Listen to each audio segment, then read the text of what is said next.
سوال ہے کہ وضو کا سنت طریقہ کیا ہے؟ بھائی وضو کا سنت طریقہ یہ ہے کہ نسائی شریف کے اندر آتا ہے کہ پہلے بسم اللہ پڑھی جائے، اور اس کے بعد جو بخاری شریف میں اس کا طریقہ وضو کا موجود ہے کہ پہلے دائیں ہاتھ پہ پانی گرایا جائے، اس کو دھویا جائے، پھر اسے بائیں ہاتھ سے یعنی کہ ان دونوں ہاتھوں کو 3 مرتبہ دھویا جائے، پھر یہ کہ منہ میں پانی ڈالا جائے اور ناک میں پانی ڈالا جائے، یعنی کہ کلی کی جائے اور ناک میں پانی ڈالا جائے، یہ دونوں چیزیں اکٹھے کی جائیں۔ اگر الگ کی جائیں تب بھی صحیح ہے، اس پر بھی پچھلے ہم سوال کے جواب میں وضاحت کر چکے ہیں۔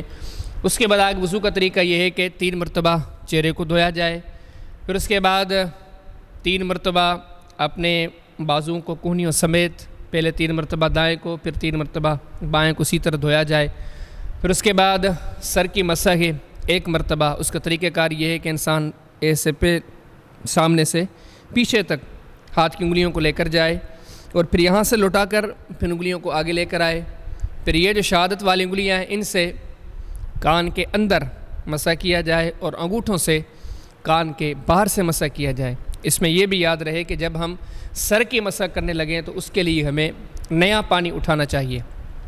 سر کی مسح کے بعد 3 مرتبہ دائیں پاؤں کو دھونا چاہیے، پھر 3 مرتبہ بائیں پاؤں کو دھونا چاہیے۔ یہ مختصر وضو کا طریقہ ہے۔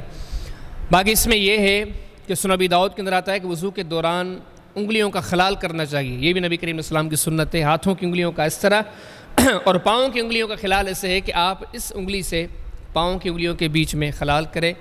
اسی طرح ترمذی شریف کے اندر یہ بھی آتا ہے کہ نبی کریم صلی اللہ علیہ وسلم داڑھی کا خلال کرتے تھے۔ اگر انسان مرد ہے باریش ہے تو اسے چاہیے کہ چہرے کو 3 مرتبہ دھونے کے بعد وہ داڑھی کا خلال کرے۔ اچھا، بطور معلومات 1-2 اور چیزیں بھی آپ کو بتا دوں کہ بخاری شریف کے اندر یہ بھی ثابت ہے کہ وضو کے تمام تر اعضاء 1 مرتبہ دھوئے جائیں تب بھی وضو صحیح ہے۔ اسی طرح بخاری شریف کے اندر یہ بھی ہے کہ اگر کوئی بندہ 2 مرتبہ تمام تر اعضاء کو دھوئے تب بھی وضو صحیح ہے۔ اگر کوئی بندہ 3 مرتبہ وضو کے اعضاء دھوئے تو یہ بھی بخاری شریف کے اندر نبی کریم صلی اللہ علیہ وسلم کا طریقہ وضو موجود ہے، 3 مرتبہ بھی اعضاء کو دھویا جا سکتا ہے۔ اچھا، اس میں یہ چیز بھی آپ کو بتاتا چلوں کہ سر کی مسح کے سلسلے میں بخاری شریف کے اندر حدیث موجود ہے کہ نبی کریم صلی اللہ علیہ وسلم نے سر کا مسح 1 مرتبہ کیا ہے۔ اسی طرح سنن ابی داؤد کے اندر موجود ہے کہ نبی کریم صلی اللہ علیہ وسلم نے سر کا مسح 3 مرتبہ بھی کیا ہے، لیکن سر کا مسح 2 مرتبہ ثابت نہیں ہے۔ یہ وضو کے مختصر طریقے کے ساتھ مسائل بھی ہیں۔ اچھا، یہ چیزیں بھی آپ کو بتا دوں کہ کئی ایسی چیزیں ہیں جو وضو میں نہیں ہیں لیکن غلطی سے ہمارے معاشرے کے اندر ان چیزوں کو وضو میں شامل کیا گیا ہے۔ وضو سے پہلے مکمل بسم اللہ الرحمن الرحیم، یہ کسی صحیح حدیث سے میں سمجھتا ہوں ثابت نہیں ہے، تو صرف ان الفاظ پر اکتفا کیا جائے جو نبی کریم علیہ السلام سے منقول ہیں، وہ ہیں صرف بسم اللہ۔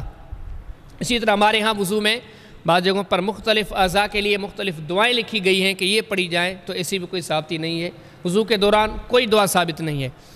یہ ہمارے دوران ہمارے معاشرے میں گردن کی مسح کو بھی وضو کا حصہ قرار دیا گیا ہے، لیکن حقیقت یہ ہے کہ گردن کی مسح وضو میں صحیح احادیث سے ثابت ہی نہیں ہے۔ یہاں یہ چیز بھی ثابت نہیں ہے کہ وضو کے بعد کئی لوگ وضو کر کے پھر دعا پڑھتے ہیں اور آسمان کی طرف دیکھتے ہیں، تو آسمان کی طرف دیکھنا بھی ہے صحیح ثابت نہیں ہے۔ یہ ساری غیر ثابت چیزیں ہیں۔